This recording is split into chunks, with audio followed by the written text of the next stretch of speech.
Hoy vamos a compartir solamente el elemento central, porque nos interesa tener este mensaje de cómo las vacunas pueden hacer el cambio importante en la dinámica de esta epidemia. Otros detalles técnicos los iremos comentando ampliamente, son parte del programa de comunicación pública que ha señalado el doctor Alcocer, que es parte de esta misma estrategia, de esta misma política de vacunación y que se ampara en los principios de ética pública, de ética del ejercicio del poder público que el presidente López Obrador ha señalado desde el inicio de la administración. Transparencia, apertura y, sobre todo, el involucramiento de la sociedad en una tarea que es de todos. Así como el manejo de la epidemia es un asunto de Estado, la política nacional para la vacunación contra SARS-CoV-2, el virus que causa la epidemia COVID-19, es también un asunto de Estado. Y esto requiere el involucramiento de todos los sectores de la sociedad, cada quien en la medida de sus capacidades y cada quien de acuerdo a las atribuciones que la ley le dispone. Este es solamente para que lo tengan presente, haremos público el documento. Hay dos documentos referenciales, uno es el documento técnico que generó el Grupo Técnico Asesor en Vacunación, que son las recomendaciones para la política de vacunación. Es un documento un tanto más extenso, no es, aunque lo haremos público, necesariamente escrito en un lenguaje de uso general, está orientado para la comunidad técnica. Y está el segundo documento, cuya portada acaba de aparecer, que es el propiamente de la política. En este grupo técnico asesor de vacunación se consideró un tema importantísimo que todos los países del mundo enfrentamos y enfrentaremos durante algunos meses, que es el acceso. El acceso a un nuevo producto requiere tener la oportunidad de que el producto se fabrique, de que el producto tenga las competencias técnicas necesarias para ser resolutivo.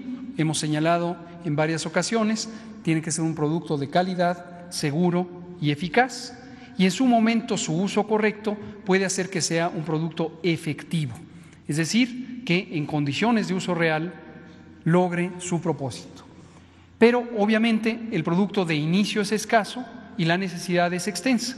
Todos los países del mundo enfrentamos la necesidad de tener vacunas contra el virus SARS-CoV-2 para prevenir y controlar COVID-19. Para que exista equidad en el acceso, desde el inicio del proceso también el presidente ordenó, y esto ha sido comentado previamente, que se ejercieran los elementos de la diplomacia mexicana para poder posicionar cuál es la perspectiva del Gobierno de México.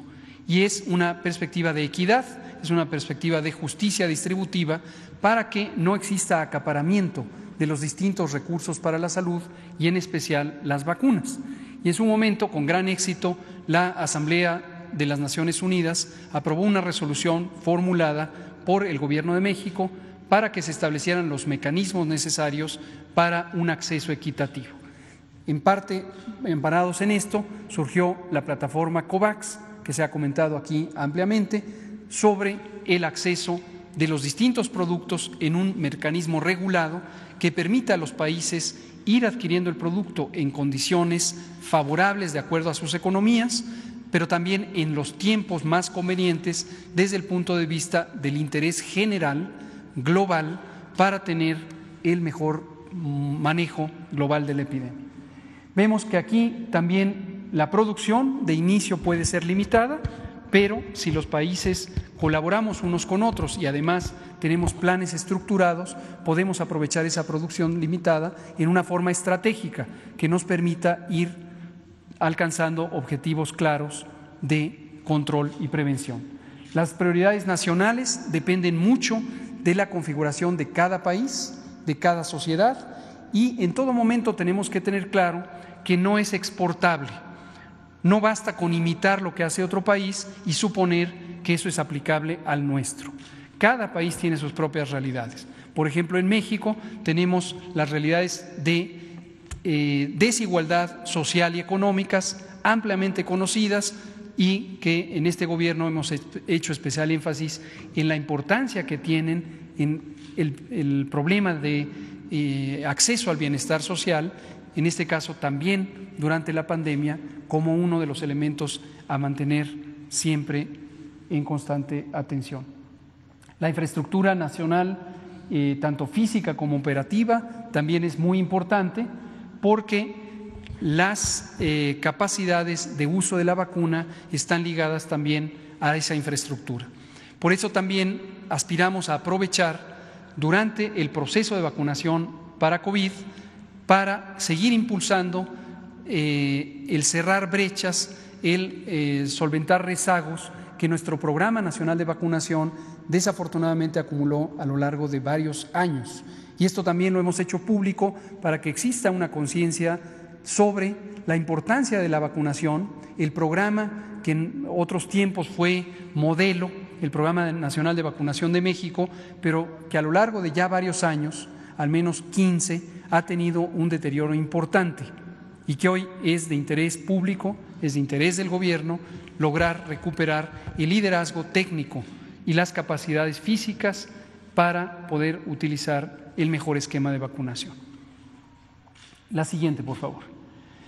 Como ya señala el doctor Alcocer, existen múltiples vacunas, cerca de 200 vacunas candidatas en el mundo, y de ellas hay 12 que están en las fases más avanzadas de investigación clínica, las fases de investigación 3.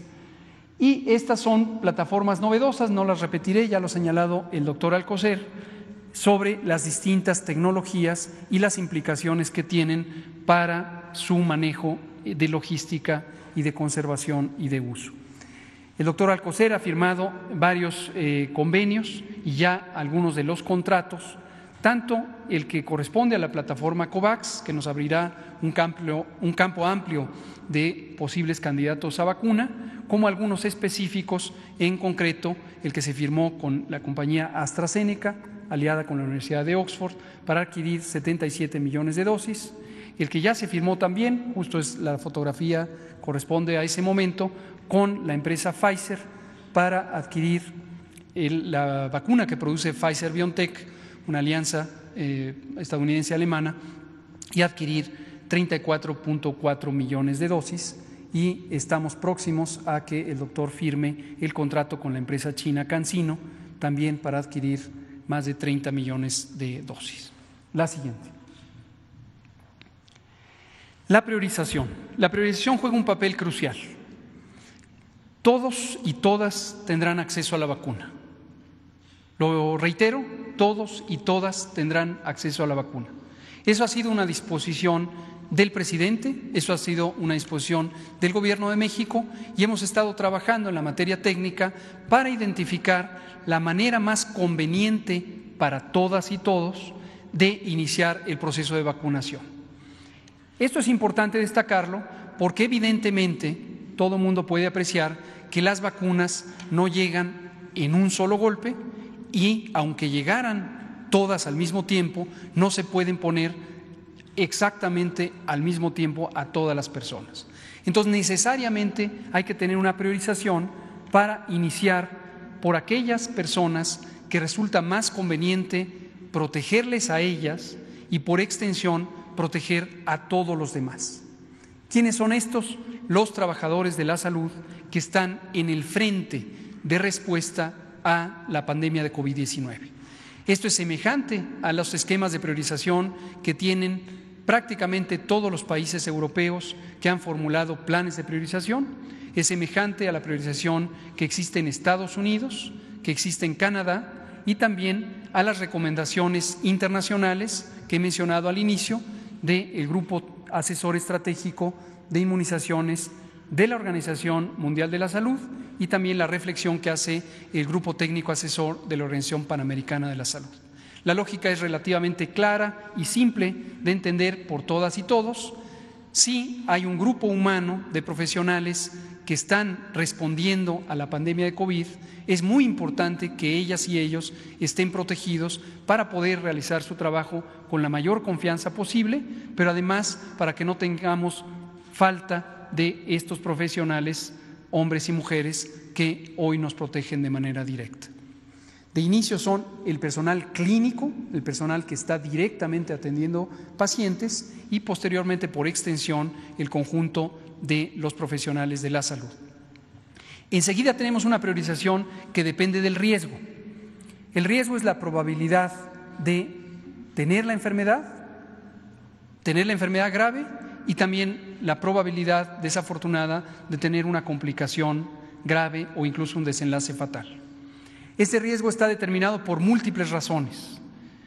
Hay algunas razones biológicas, como la edad, como la presencia de enfermedades crónicas, diabetes, hipertensión, obesidad, tabaquismo, inmunodeficiencias y varias otras que hemos estado comentando desde el inicio de la pandemia, cuando esto pudo ser apreciado en México y en el mundo a partir de la vigilancia epidemiológica y la investigación.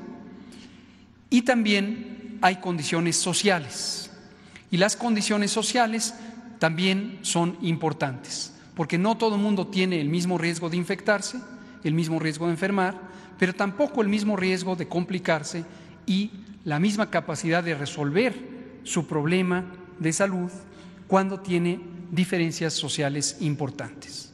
Pero reitero, para que no haya confusión alguna, la disposición es que todos y todas tendrán acceso a la vacuna. La priorización que se ve en la pantalla es la priorización más evidente y clara y directa, que es la que corresponde a la edad, y se ha determinado que se separará a las personas por decenios de edad: 80 y más, 70 a 79, 60 a 69, etcétera, etcétera, y llegamos al punto de población de menor de 40 años.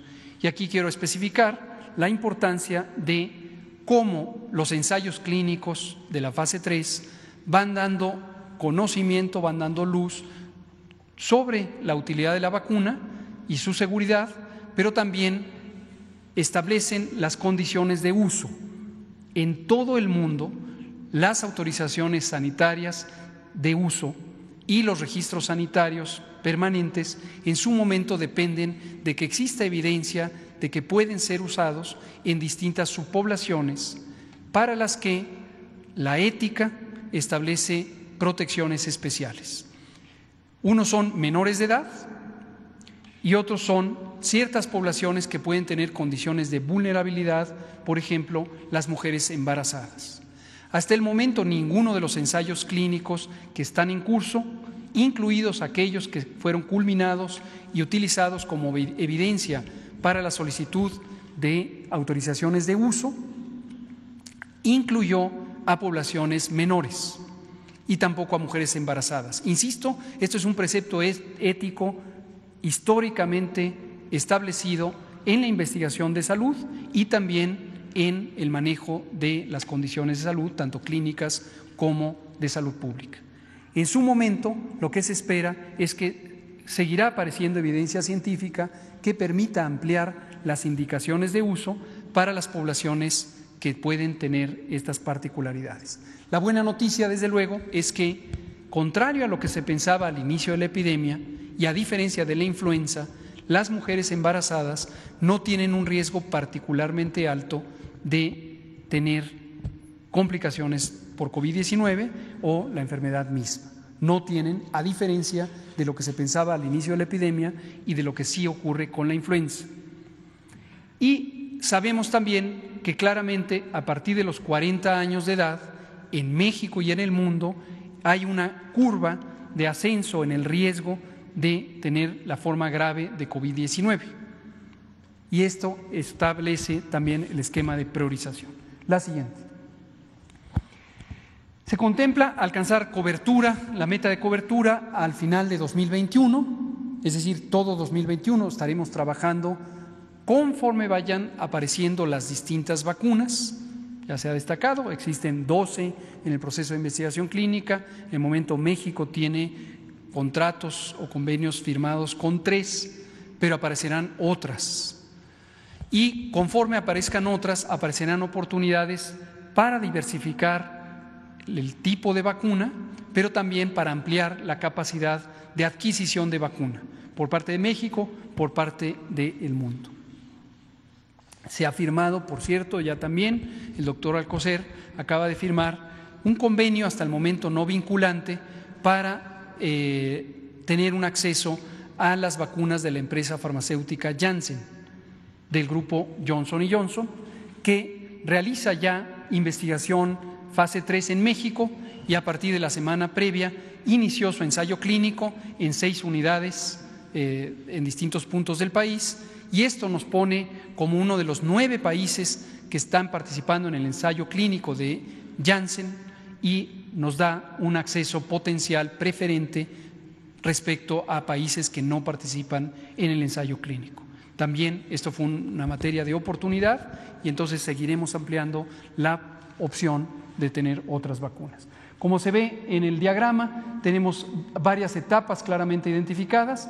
La primera, a la que me referiré enseguida con cierto detalle, es la etapa 1, desde diciembre de 2020 y hasta febrero de 2021, y posteriormente las etapas 2, 3, 4 y 5, en donde se irán ubicando los grupos de priorización y se irá administrando la vacuna.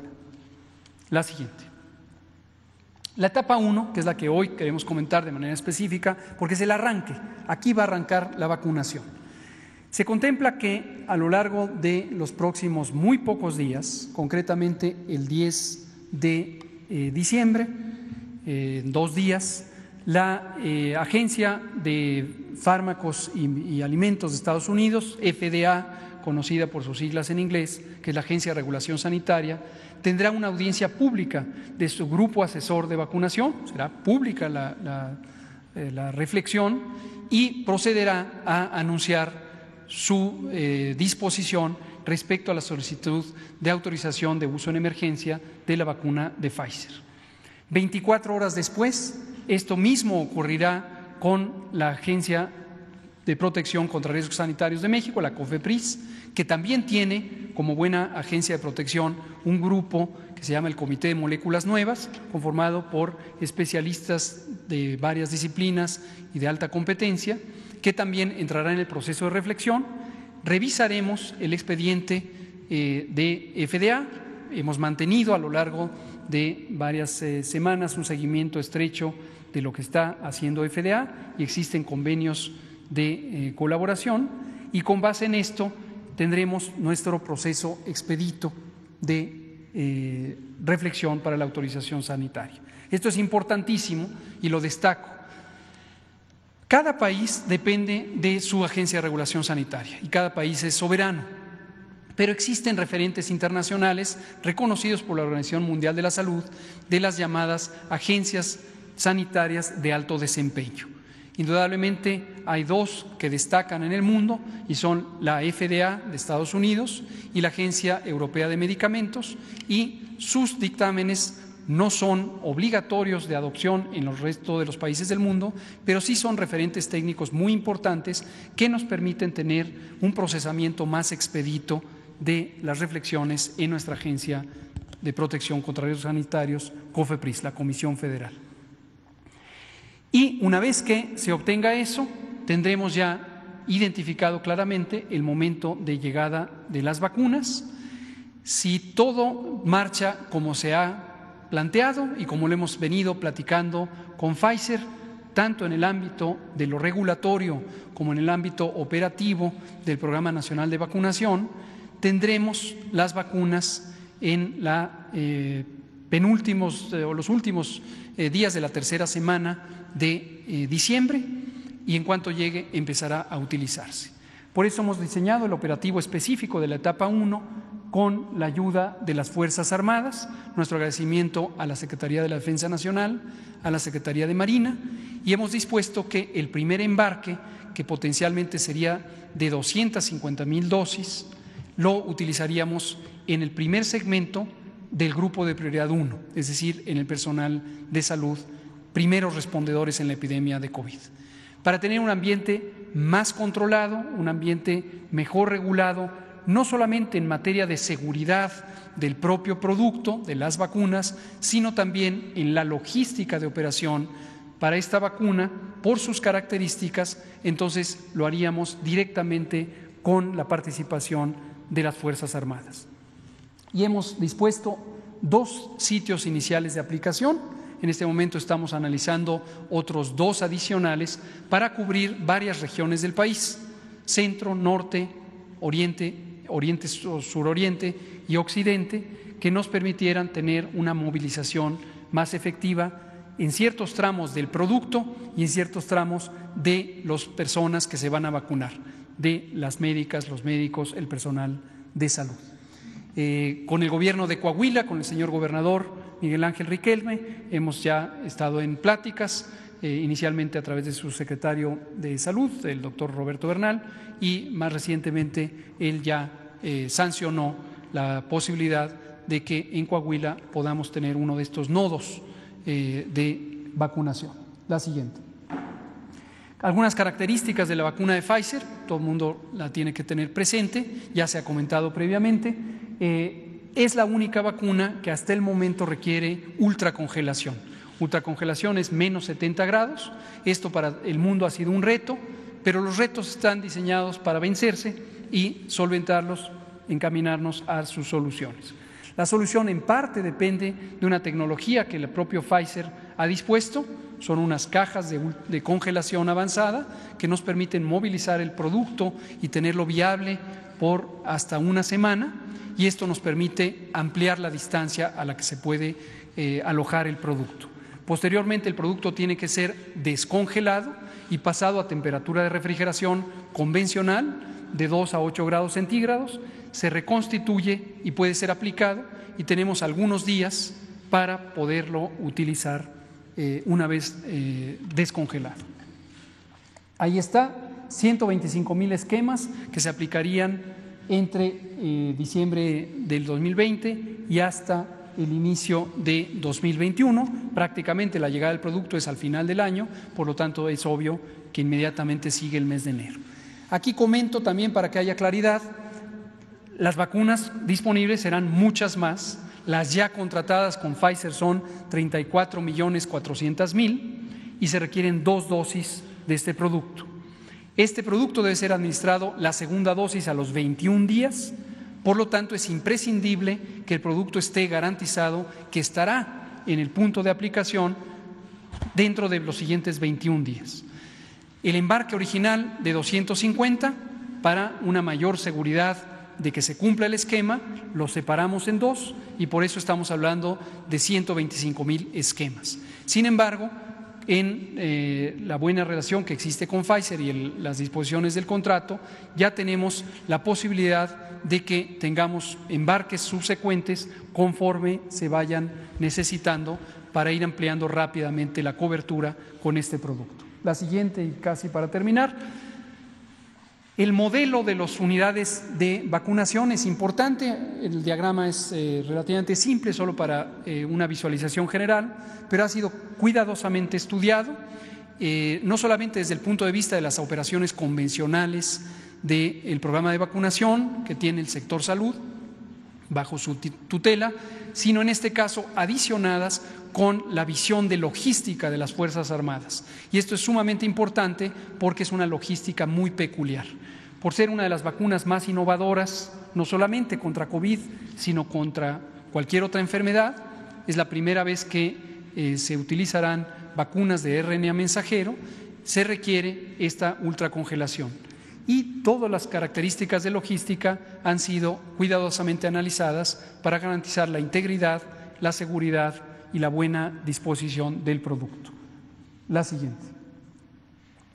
Finalmente tenemos el resto de las etapas que hoy no comentaremos, pero que están contempladas en el documento extenso de la política de vacunación y ya involucrarán el tránsito de unidades militares a las unidades civiles, el aprovechamiento de todas las unidades competentes del Sistema Nacional de Salud y en este caso también condiciones innovadoras para acelerar el uso de la vacuna. No solamente se trata de que la vacunación contra COVID sea un elemento de protección enmarcado en el Programa Nacional de Vacunación, sino se requiere la continuidad del propio programa para los otros 14 inmunógenos que el programa mismo ya contiene y además acelerar el paso para la aplicación de la vacuna COVID. Hemos estado en conversaciones con el sector privado no tanto o no solo de salud, sino en general el sector privado, y también con algunos centros académicos, destacadamente la Universidad Nacional Autónoma de México, en donde podríamos hacer una convocatoria extensa, amplia, social, para aplicar la vacuna en modalidades no convencionales. La siguiente. Por último, tenemos un plan de comunicación que ha estado también cuidadosamente diseñado, parte de las recomendaciones del Grupo Técnico Asesor de Vacunación. En el sector salud hemos refinado los mensajes y con el apoyo de la vocería de Presidencia, al frente de Jesús Ramírez, hemos estado diseñando esta campaña. Esto es muy importante. Existen movimientos antivacunales en el mundo desde hace tiempo y no es raro que exista resistencia o temor a la aplicación de una vacuna que es nueva. La campaña va dirigida, por un lado, a sensibilizar respecto a la importancia de la vacuna en el manejo de la pandemia de COVID. En la segundo componente, a informar todos los detalles relevantes, no solo del aspecto técnico, sino de los componentes de uso en condiciones generales y en condiciones particulares. El tercer componente es un llamado a la acción. Todas y todos podemos ser partícipes de este esfuerzo de vacunación y podemos difundir información veraz que nos ayude a protegernos unos a otros. Y finalmente, el componente 4 es un componente de sostenimiento para que a lo largo de la campaña, como ya señalaba el doctor Alcocer, y en concierto con el elemento crucial de manejo de información transparente y abierto de la pandemia, seguiremos informando sobre el progreso del programa de vacunación, sobre nuevas adquisiciones de vacunas, sobre diversificación del portafolio de vacunas y en general de cómo la vacuna va impactando positivamente en el control de la epidemia. Quédate en casa. Gobierno de México.